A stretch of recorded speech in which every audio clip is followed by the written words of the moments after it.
Welcome to Massive Late Fee. And now your hosts, Mark and Carol.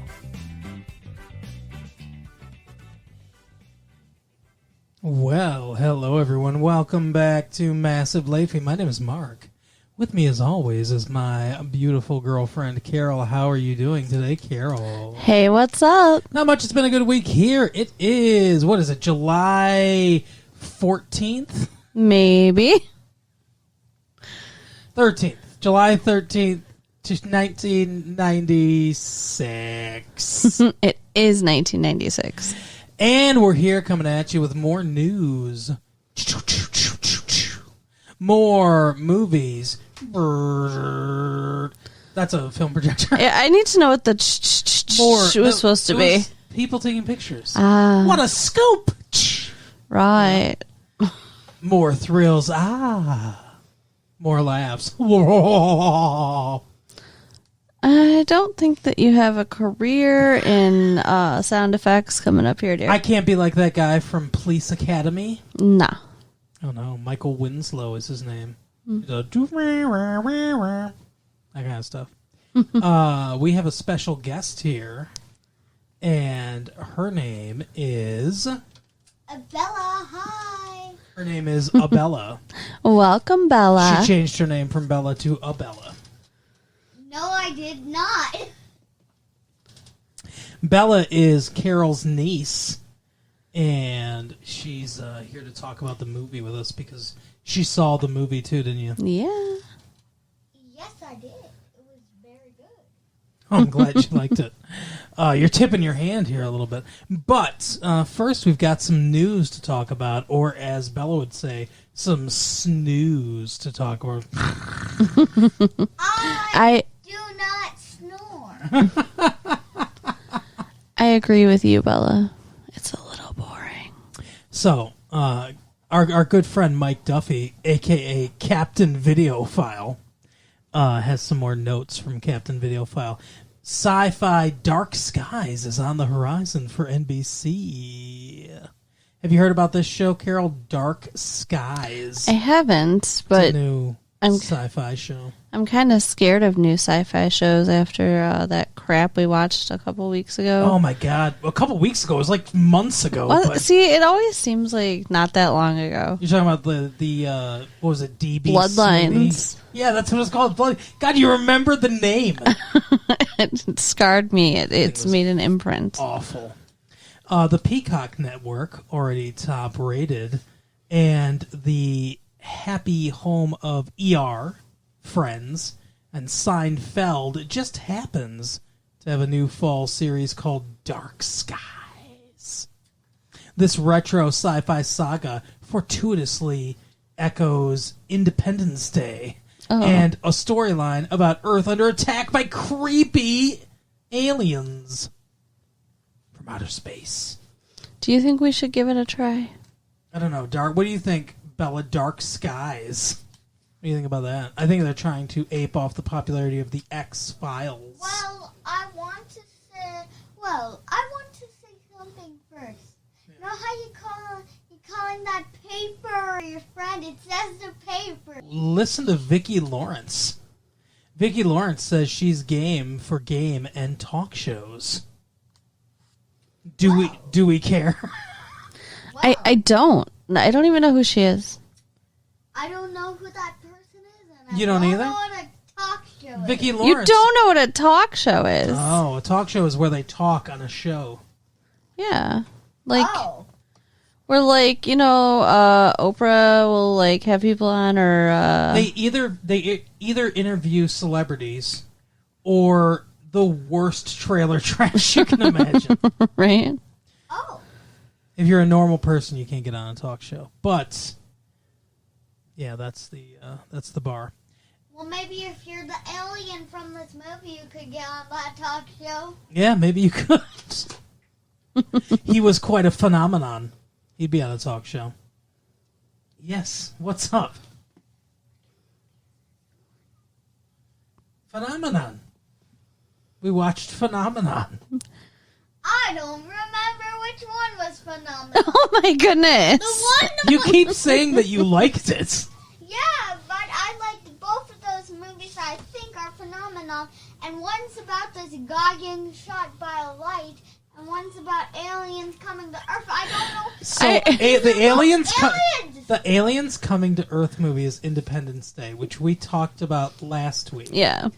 And the one with the guy getting shot by the light is a phenomenon, which is you already know one thing about it. right. He gets shot by a light, right? No, that's the perfect description of the movie, right? Vicki there. Lawrence used to be on Mama's Family. I think she was on Carol Burnett's show for a while or something like that too. She sang a song. I think she had a hit song too. She's a jack of all trades, a Jill of all trades. Okay. But she wants to do talk shows because she's not doing anything right now. So she's bored, so we have to listen to her? Exactly. All right. That's correct. I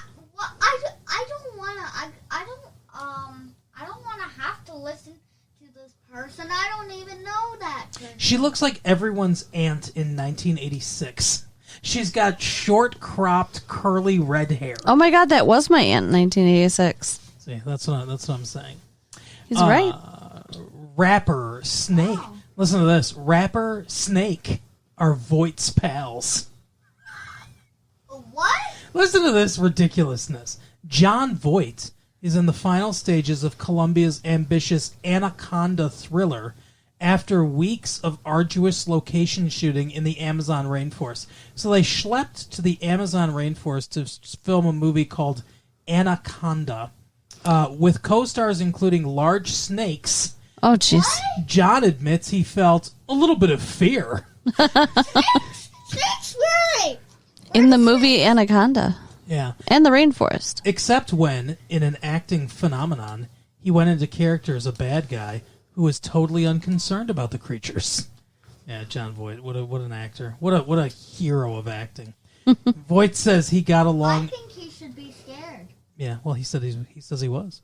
Voight says he got along especially well with one snake, an 8-foot boa constrictor that cooperated well with him and struck me as very beautiful. We had chemistry. Oh my God. I really believed it liked me, he said, but he called it it. Oh my gosh, is this dude falling in love with a snake? Yeah, Gross. this doof has fallen in love with a snake. The actor who's in the forefront of the popcorn movie scene with this summer's Mission Impossible. Remember, we saw the Mission Impossible. Yeah. Voight was in that, too. Also got along well with rapper Ice Cube. Don't come to the snake's wedding. Okay. Because if you put a jet, it's gonna bite you. Okay, honey. Are you interested in seeing this movie about snakes with John Voight and rapper Ice Cube? I don't know. I didn't think that sounded good until I heard about the rainforest, because that's kind of interesting. I mean, I'd like to just see the movie being filmed in the rainforest. And it sounds like enough of a train wreck that it would be entertaining. Yeah, that's possible. You want to do today's test? Today's what now? Today's test. Let's see if you guys can get this right. On this date in history. In 1816, Argentina declared independence from what? Brazil, France, Portugal, or Spain? Portugal? Of course it was France. Because France is the city of love. France is a country, but it's Spain. Neither one of us got it. In That's so sad. In 1850, I President just said France, but I was thinking Spain. in 1850 President Zachary Taylor died after serving how many months? 4, 8, 16, 24, 30, 36. Which one's longest? 36. 36 is the answer. No. What? 18? 16. There was no 18, so 16. I think that's what you meant. So That's you got what it I right. meant. In 1896, who caused a sensation at the Democratic Convention by denouncing supporters of the gold standard? William Jennings Bryan, Charles E. Hughes, Henry Capitolage, or Theodore Roosevelt? Roosevelt. Theodore Roosevelt. No, it was William Jennings Bryan. He gave a very famous Cross of Gold speech. We're failing here, Bella. Finally, can you name the oldest and youngest of these celebrants? So it's their birthdays today. All these people: Tom Hanks, Kelly McGillis, Courtney Love, and Jimmy Smits. Who is the oldest? Hey, instead of us two doing this one, how about you do this one? Jimmy Smits is the oldest. I think he already has the answers. Courtney Love is the youngest. Okay, Jimmy Spitz and Courtney Love. There you go. You know Jimmy Smits from Switch with Ellen Barkin. Nope. I actually do not. Okay, how about this? The 1996 Horde Festival, HORDE, featuring Blues Traveler, Lenny Kravitz, Rusted Root, Natalie Merchant, Jeff Healey, The Samples, God, Street Wine, and Fiji Mariners. You want to do this, Carol? You want to go to the Horde tour? It sounds decent. Yeah, other festivals are streamlining their sounds. Lollapalooza 96 is heavy stuff for the Spermanites. Let's see. Porno for Pyros and Perry Farrell is going to be there. The Warped Tour is Skate and Surf for the Suburbanites. And then everything's for the Suburbanites. Apparently. Kravitz gives a thumbs up to Horde's deliberate diverse bill. So this one is, as you can see, a little more diverse. Because we got Blues Traveler, we got Lenny Kravitz, we got Natalie Merchant. It sounds interesting to me. I don't know what you think, Carol. Yeah, let's do it. You've barely talked this episode. What do you want to say about the Horde tour? I don't know what that is. It's a music festival. I like music. Now, yeah, you do like music. I know that. You like that song Hook, right? Blues Traveler. Oh yeah, The hook brings you. Yeah. I thought they said the hug. No, it's the hook. I know. The hug brings you back. Your hugs bring me back, Bella.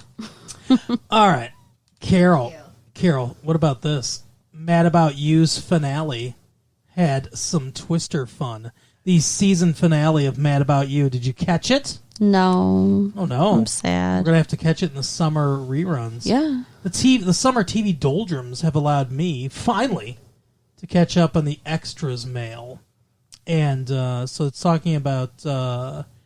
Let's see. Easily the most popular of the new extras was slipped into the season finale of NBC's Mad About You.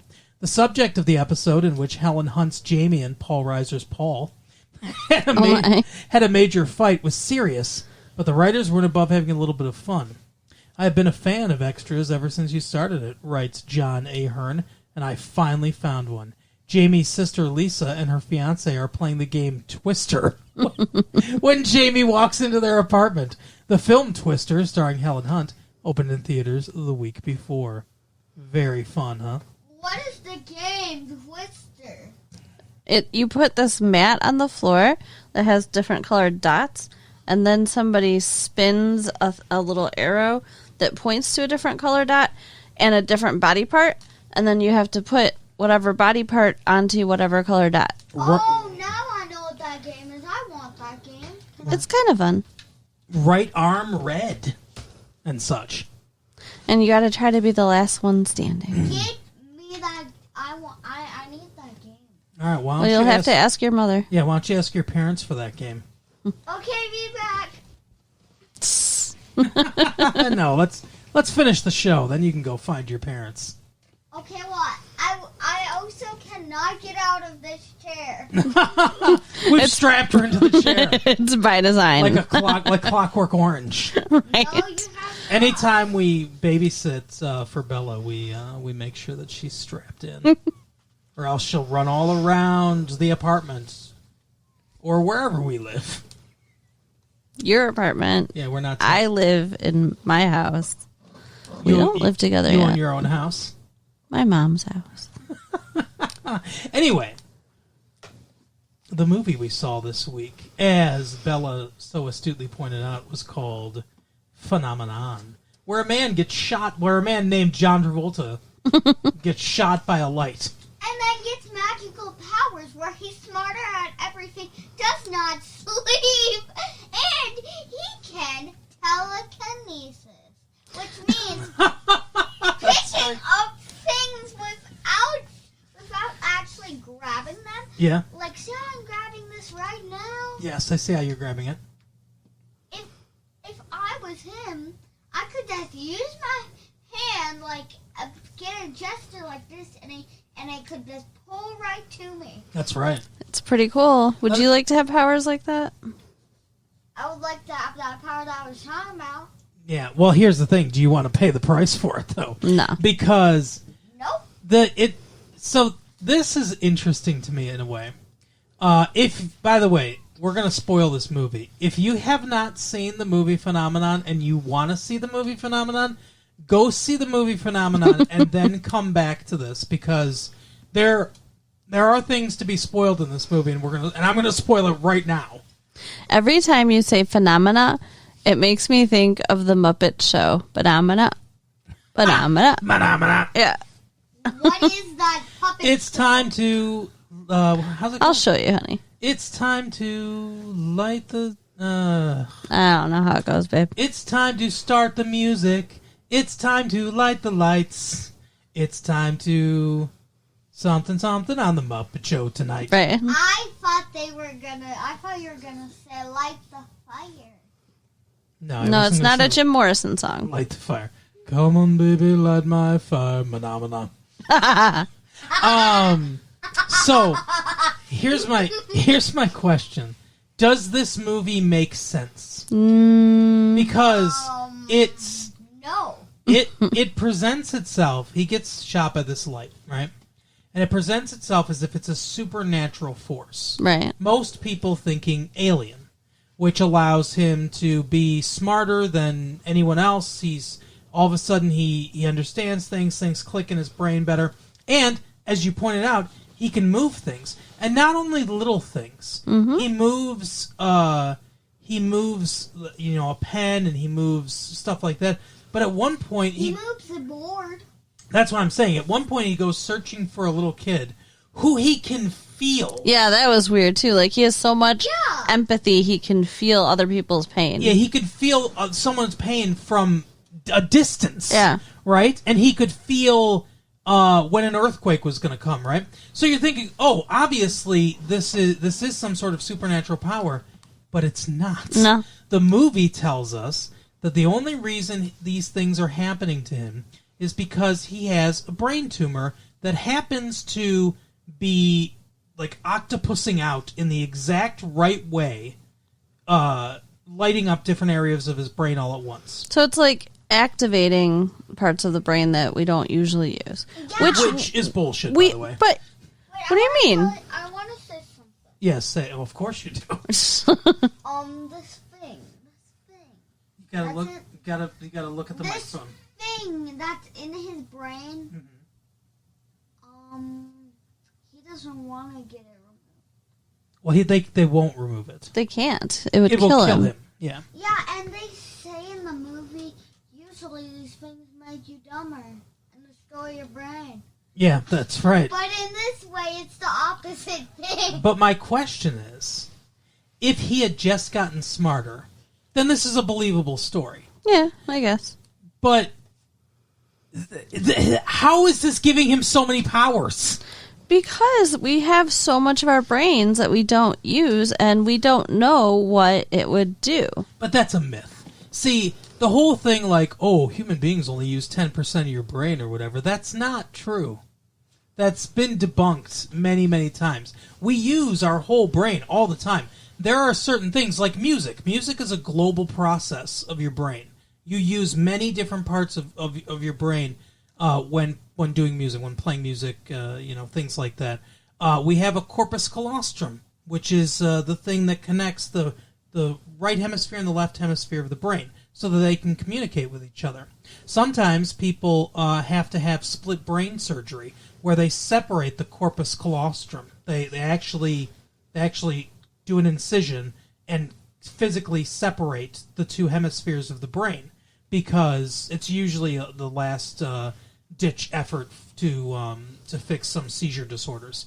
And when they do that, sometimes people can get alien hand syndrome, where their left hand starts to just work independently from them, because the left hand is connected to the right hemisphere of the brain. And when they do the split brain surgery, most of your higher conscious thought is in the left hemisphere of your brain. So all your thoughts, everything that you're consciously thinking is in the left hemisphere of your brain. So your left hand is doing all the stuff that your right hand wants to communicate, but can't no longer communicate to the left hemisphere of your brain.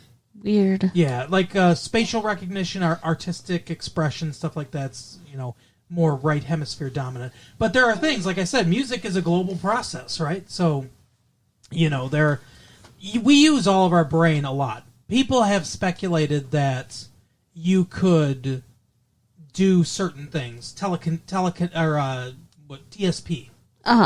telepathy and stuff like that. That's okay. Stop. That you could do certain things like that if we tapped into the things in our brain that allow some people to do that, right? Mm-hmm. But there's no real scientific evidence for it, and to get these kind of powers, it's just weird to me. Yeah, I don't think it's very realistic. Even him getting smarter from a brain tumor doesn't seem very realistic. I guess it's, I don't know. The conceit of the movie is that this tumor is making more connections than your brain even normally makes. That it's somehow lighting up different areas of the brain, different brain cells, connecting one to the other and everything. I don't know. It's weird. Yeah. The entire time, Robert Duvall, who's his doctor, who apparently raised him like a father, is saying like, "Hey, you need to get a scan. You need to get a scan." Yeah. And it's not until the dude collapses again that they're like, "Okay, let's do a scan." It's like, "Oh yeah, you have a brain tumor." It's like if they'd done the scan he wanted to do at the beginning of the movie's over. Yeah. Well, and maybe they could have fixed it.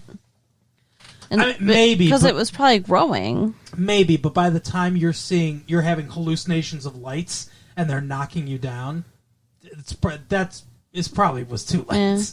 Yeah. He was having extreme physical symptoms of the brain tumor, so that seems very involved. Well, and like Bella said, he wasn't sleeping. I can't even imagine. This movie takes place over weeks. Oh yeah, I think months. Yeah, that's insane. And of course he'd go crazy. That's one thing I don't like. He doesn't go crazy. He should go crazy. Yeah, he should. Let's go crazy.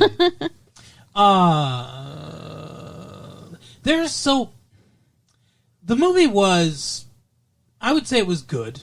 Yeah. I didn't love it, but I liked it. This is going to be one of those boring reviews because I don't feel super strong in one way or the other about it. I thought the fantastical elements were a little too fantastical for the mundane explanation that they ended up giving it. Well, one thing I want to talk about in this movie too is this love story. Mm-hmm. I think it's weird and not earned. Okay. The girl makes Kira Sedgwick. Yeah, this girl makes wicker chairs, and he buys all her chairs and just fills his house with these chairs and is pretending other people are buying them. Mm-hmm. And she gets pissed, but then immediately is like, "Oh, I'm in love with you now." When she finds that out, and then she wants to be with him at the end of his life and stuff. What? You haven't even been dating that long. The whole thing was really weird. At one point, he finds her kids on the side of the road picking flowers and just grabs them. Just hey, hop in my truck, kids. That's not weird. Right. And they haven't even been dating or anything yet. Yeah. I don't know. Every time she sees him, she's like, he asks her out or whatever, and she's like, no, and get away from me. Well, she's not like that. She doesn't want to date him. But She's it's not very clear about that at the beginning of the movie. She's also very clear that it's not because of him. I guess that's true. What do you think, Bella? Do you think that they should have been together? Did you like them together as a couple? Did you like that love story? Well,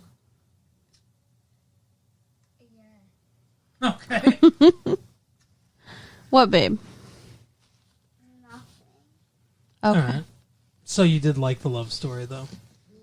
What did you think of the love story between Forrest Whitaker and the Portuguese woman? I liked that. That was cute. It was cute, but Yay! it was like it was one of those subplots that they introduce, and then it only really gets paid off from a dolly shot about 25 feet away at the end. Right. Oh, she's in his truck. They must be dating. And then, isn't she pregnant? Oh, yeah, that's right. She is pregnant, yes. So and he it's got her pregnant. him and her kid. I think they're married. Well, yeah, but it's like... It's a year later. Yeah, okay. So, sure, they're married, but they don't... They introduce that, and they just forget about it for the rest of the movie until the very end. And they're like, oh, yeah, they got together. I thought it was cute. The movie obviously didn't have time for it and didn't care enough to develop it in any way. Well, it was just supposed to be a little thing. I mean, he told him a couple phrases in Portuguese, and Which he learned in a truck ride on the way over there. Which, I'm sorry, I don't understand how a brain tumor allows you to do that. yeah, To learn an entire language in a truck ride. I wish that I could do that. And then feel the pain of a human being, yards away from you. It doesn't make any sense. It's weird. When you break the movie down, it becomes pretty nonsensical. But here's the thing. Even though it is that way when you think about it while you're watching it, it feels okay. It feels okay because the whole time I was thinking, this is obviously aliens. This is obviously a supernatural explanation. And they're like, you have a brain tumor. I'm like, what? Yeah. But at that point, you feel bad for him, and you're like, well, I want him to live, and then, he doesn't. You know how cancer gets. What do you mean, what? You look shocked. Did you not realize that Don't he you died remember at the he end of the died? movie? You cried. I thought he was gonna die, but then I didn't see a clip of him dying. Oh, we didn't see proof of death. Show me the body. No. He became the trees and everything, remember? Because the trees were swaying, and it's like... Right. It's like that Chad and Jeremy song, I don't want him to become a tree. What's the Chad and Jeremy song? I don't know what it is. Trees... Oh, yeah. Swaying in the summer breeze, showing off their silver leaves as we walked by. You know that song? You don't know that song. No. But Song now from I the 60s. do. I do. Now I do. Anyway, so what was your favorite part of the movie, Bella?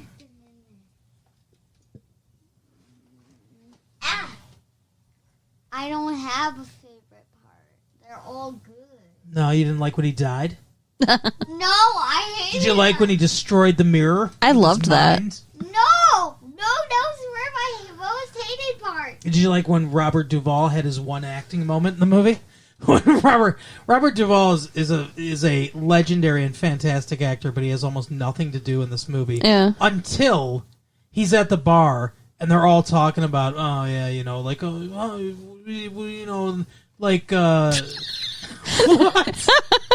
That's what they That was sound. super intelligent. That's what they sound like. And then Robert Duvall's like, "You gotta tear him down so you can sleep better at night, you sons of bitches." He has that one acting moment in the movie where it's like, hey, they actually gave Robert Duvall a scene. Figure out what the women's chairs are. That's how you get them to love you. Yeah, that's right. What? Robert Duvall's a romantic. What are her chairs? He bought her chairs. Oh, God. I don't know. He I always liked it. reminds me of my dad, though. Yeah? Especially when he gets angry. Yeah, check out Bella's Corner on Massive Lake Feed. There you go. Okay, you're not here to self-promote, Bella. Right. Now we know why you came on. She's like, I want to talk about phenomenon. Oh, I don't have a favorite part. Get my money. But Bella's Corner now. Yeah, tune into the next episode of Bella's Corner where Bella talks about all the stuff she loves. You got anything else to say about Phenomenon? I think that John Travolta did a really great job acting in the movie. John Travolta's fantastic in the movie. John Travolta is the driving force behind the entire thing. Yeah. The movie is, I think his character and the movie in general is pretty severely underwritten, to tell you the truth. And I think, I think, like I said, there's a lot of fantastical elements. It meanders a bit. Yeah, I was waiting for you to say there was a pacing problem. Yeah. I was waiting for it. It's your favorite phrase. Well, it does. The movie has problems with its pacing. But, yeah, the movie just kind of hangs out for a little while. And then, why do you keep... What are you doing? Wiggly butt. I'm doing nothing. You got beans in your pants? Anyway, the movie just kind of... No, but I am from France. All right. Sit down and The movie just kind of hangs out for a bit, and then it gets to the plot of him, not being accepted by the town or whatever, right? Yeah. Them looking at him like he's a freak. But yeah, the thing that drives the entire film is John Travolta and John Travolta's performance. Yeah. In a lesser actor's hand, this movie completely falls Oh, apart. yeah, for sure. For sure. Because this movie is not good enough to stand on its own. I have a question, though. Wasn't he supposed to have lived there his whole life? Yeah. Doesn't he tell her he lived in San Francisco? Briefly. He said he lived there briefly. So maybe he moved to They're near San Francisco. They're like in a little suburb. Not a suburb, but they're like... A little country town. Yeah, a little country town, maybe probably like, I don't know, an hour away from San Francisco or something. So, it sounds like when he was a young man, he tried to like go there and maybe, make his way in the big city and then decided to move back. Like That maybe makes he lived sense. there for like a year or something like that. He makes it sound like it's a very short period of time that he lived there. Yeah. Okay. Her husband walked out on him, right? Walked out on them, Yes. her and the kids, and that's why she didn't want to get hurt again. Yeah. And she just falls in love with a man with a terminal brain tumor. Yeah, it's kind of bullshit. Kira Sedgwick will never love again. Right? I mean, it took a dude that could move things with his mind to open her up to loving again, and then he died. Yeah, it's never going to happen again. No, Kira Sedgwick's on her own for the rest of her life. Sorry, lady. I mean, not in real life. She's with Kevin Bacon, but... So weird. And they look almost identical in the face. They do look weirdly alike. Ooh, I would love to eat some bacon. Oh, my. Oh, my. I wonder if that's what Kira Sedgwick said on her wedding night. Goodness gracious. Well, on that note, I What? think Bacon's good. It is delicious, Bella. I think on that note we will wrap this episode up. Carol, tell the people what they need to know. So go to our website at www.retrolatefee.com and write us at latefee1994 at AOL.com and tell your friends. Yeah, tell your friends about the show. Until next And time. go to Bella's corner. That's right. And throw Bella in a corner. That's right. No, go to Bella's corner. All right. Well, until next time. Bye. Bye.